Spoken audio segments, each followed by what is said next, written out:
Hello guys, स्वागत है आप सभी का अनसुनी अनदेखी में। और आज मैं आपके लिए जिन की दो सच्ची घटनाएं लेकर आया हूँ। और ये घटनाएं मुझे मध्य प्रदेश से श्रवण जी ने भेजी है। श्रवण जी सतना के रहने वाले हैं। तो चलिए आज की कहानियाँ शुरू करते हैं। गाँव के एक बुजुर्ग व्यक्ति के साथ तो ये पहली घटना जो मैं आपको बताने जा रहा हूँ। उनके परिवार में कोई नहीं था। उनके बच्चे बाहर शहर में जाकर कमाने लगे थे और अब उनके परिवार में वह अकेले बचे थे। तो वो बताते हैं कि जब वो सुबह सुबह शौच के लिए खेत गए थे तो वहाँ से वापस लौटते वक्त उन्हें एक व्यक्ति मिला जिसने कहा कि चलिए मैं आपको घुमा कर लाता हूँ। तो फिर उस बाबा ने कहा कि मैं तो बहुत ही ज़्यादा बुजुर्ग हूँ, मैं कहाँ जा पाऊँगा घूमने। तो उस व्यक्ति ने कहा आप चलिए, और उसने उस बाबा का हाथ थामा। और अचानक से जैसे ही बाबा की फिर आंखें खुली, वो एक अलग ही दुनिया में थे। एक बड़े से महल में थे जहाँ पर उन्हें बहुत ही अच्छे से रखा गया, उनको अच्छे से खिलाया पिलाया गया। उनकी हर एक इच्छा जो भी उन्हें चाहिए था, जो भी उन्हें पसंद था, वो सब उस व्यक्ति ने उन्हें लाके दिया। अच्छे अच्छे खाना, अच्छा अच्छा व्यंजन, भोजन, मिठाइयाँ। तो ऐसे ही चीज़ें 7-8 दिन तक चलती गई। और यहाँ उस बाबा को वो सब अपने गांव में ढूंढ रहे थे कि कहाँ गया वो बाबा, वो व्यक्ति कहाँ गया। और फिर वो बाबा बताते हैं कि उस व्यक्ति ने उन्हें कभी भी उस घर से, उस महल से बाहर झाँकने नहीं दिया, उसके बाहर क्या है।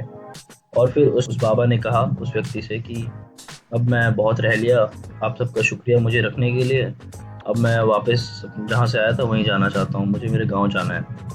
तो उस वो व्यक्ति अचानक से बाबा को लेके गया, और मतलब उसने बाबा का हाथ पकड़ा और वो अचानक से ही सीधा पहुँच गए बस स्टैंड में। और फिर उस व्यक्ति ने बाबा को बस में बैठा दिया। और फिर बाबा अपने गाँव पहुँचा, और फिर उसे कुछ पता ही नहीं था कि ये सब क्या हुआ, उसे कुछ याद ही नहीं था। फिर धीरे-धीरे कुछ टाइम बाद उसे ये सब चीज़ें याद आने लगीं। और यहीं तक थी इनकी ये कहानी। तो ये जो दूसरी घटना मैं आपको बताने जा रहा हूँ, यह राजेश नाम के एक व्यक्ति के साथ हुई थी। और जब राजेश मध्य प्रदेश से गुजरात गए हुए थे, तो ये वहाँ सूरत में काम करते थे। और ये बताते हैं कि वहाँ इन्हें खेतों में कुछ काम मिला हुआ था जो कि ये करते थे अपने मालिक के लिए। तो जब ये खेतों में काम करते थे तो ये वहाँ अकेले रहते थे और वहाँ कोई नहीं था काम करने के लिए। तो ये वहाँ जब एक दिन थक गए काम करते करते, तो यह एक पेड़ के नीचे बैठ गए वो आराम करने के लिए। और ये जलेबी खा रहे थे। तो वहाँ सामने से एक इंसान आया तभी इनके पास। वह कहाँ से आया उन्हें भी नहीं पता, वो अचानक से वो इंसान इनके सामने आ गया और उसने कहा कि मुझे भी जलेबी खानी है। तो इन्होंने क्या है, इन्होंने राजेश जी ने उसे जलेबी दे दी। और फिर उसके बाद उस इंसान ने इन्हें पैसे दिए और कहा कि आप आते हो तो आप कल भी मेरे लिए जलेबी लेके आना। तो ऐसे ही राजेश ये जो है रोज़ उस इंसान के लिए जलेबी लाने लगे। और उसने कहा कि मैं आपको इसी पेड़ के नीचे मिलूँगा। और ये सिलसिला 1 महीने 2 महीने ऐसे ही चलता गया। तो अब क्या हुआ, राजेश जी को वापस जाना था, वापस मध्य प्रदेश आना था। तो उन्होंने कह दिया उस व्यक्ति से कि अब से मैं नहीं आ पाऊँगा, अब से मैं आपके लिए जलेबियाँ नहीं ला पाऊँगा, मुझे वापस अब अपने घर जाना है। तो उन्होंने कहा ठीक है, कोई बात नहीं। उन्होंने कहा कि आप एक काम करिए, आप कल मेरे घर आ जाइए। उस व्यक्ति ने इनसे कहा राजा जी से कि आप कल मेरे घर आ जाइए, आप इसी जगह पे मुझे मिलिएगा पेड़ के नीचे। आपने इतने टाइम तक मेरी मदद की है, आपने मुझे जलेबियाँ खिलाई है, तो आप कल मेरे घर आ जाइएगा। तो कल जब राजेश जी उस व्यक्ति से आखिरी बार जलेबी लेके गए उसके लिए, उनसे मिलने, तो उस व्यक्ति ने इनका हाथ पकड़ा और उन्हें अचानक से लेके गया। और जब इन्होंने देखा, इनका आँख खुली तो ये किसी कब्रिस्तान के सामने थे। और एक कब्रिस्तान के, उसने इनका हाथ पकड़ा और एक कब्र के अंदर लेके गया। और वो एक गुफा सी थी। और फिर जैसे वो अंदर गया, थोड़ी दूर तक राजेश जी बताते हैं कि अंधेरा अंधेरा था।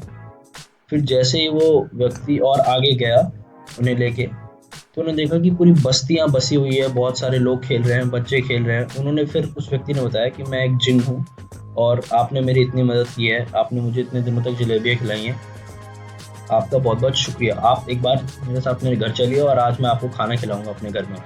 तो फिर वो ऐसे ही उस बस्ती से जा रहे थे और उन्हें बताया उस व्यक्ति ने कि अब ये मेरा घर आ गया है, चलिए अंदर चलिए। तो फिर ये खाया पीना उन्होंने अच्छे से खाना पीना खाया उस जिन के घर में, और वापस लौटते वक्त उस जिन ने इन्हें एक सोने का खंजर दिया और कहा कि इसे अपने पास रखना, और धीरे धीरे करके तुम्हारे पास बहुत पैसा आएगा, तुम जो जो सोचोगे, जो जो तुम चाहोगे, वो सब तुम्हें मिलता रहेगा। तो फिर क्या हुआ, राजेश जी वहाँ से खंजर लेके अपने घर आ गए। अब ये यहाँ अपने घर आ गए, और ये गए तो थे बाहर कमाने, बहुत गरीब से थे इनके परिवार, लेकिन धीरे धीरे बहुत अमीर होने लग गए। अचानक से इनके पास पैसा आने लग गया, इन्होंने अपना घर बनवा लिया अच्छा खासा पूरे गाँव में। लेकिन उस जिन ने इनसे ये भी कहा था कि ये बात किसी को बताना मत, वरना इसका अंजाम तुम्हारे लिए अच्छा नहीं होगा। लेकिन जो राजेश जी हैं, उन्होंने सोचा अब मैं यहाँ इतनी दूर आ गया हूँ, क्या ही किसी को पता चलेगा। लेकिन वो फिर भी उन्होंने किसी को ये बात बताई नहीं, पर उनकी जो वाइफ है, उन्होंने ये बात उनसे पूछवा ही ली, मतलब निकलवा ही ली कि क्या बात है, बताओ बताओ कैसे तुम्हारे पास इतना पैसा आ रहा है। तो फिर राजेश जी ने जो है ये बात बता दी जो भी उनके साथ हुआ सूरत में। और फिर कहते हैं कि जैसे ही उन्होंने ये बात बताई, वो उसी समय वो राजेश जी पागल हो गए एकदम, और एकदम से मतलब पागल जैसी हरकतें करने लग गए। कभी अचानक से भागने लगते और भागते भागते किसी पेड़ पर चढ़ जाते, और उनके सेंसेस उनके काबू में नहीं थे। तो दोस्तों, आज की ये कहानियाँ नहीं खत्म होती हैं। आप बताइएगा, आपको कमेंट करके ज़रूर बताइएगा, वीडियो को लाइक कीजिएगा, शेयर कीजिएगा, और कमेंट करके ज़रूर बताइएगा कि आज की कहानी आपको कैसी लगी। Thank you.